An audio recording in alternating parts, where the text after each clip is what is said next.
In today's tutorial, I'm going to show you guys how to resolve if you're getting a debugger has found running in your system error on your Windows computer.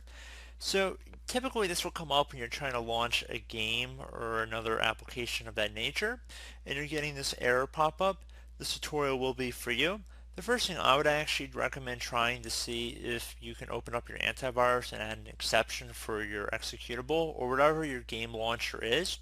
That seems to resolve most of the problems, so a lot of it has to actually do with your antivirus. And since there's almost an infinite number of antivirus and anti-malware variants out there, I really can't show you guys a specific one for every single product, but just go ahead and go online and look up how to add exclusions for your antivirus, specifically processes or files or programs, however your antivirus would typically segregate these.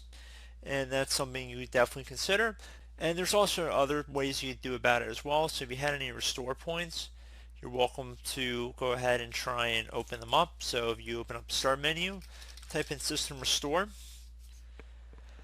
If we went under create a restore point, if you had any restore points made on your computer, you can feel free to go back in time and restore your computer back to a previous time. So you just configure your restore point. Hopefully you already have them automatically enabled.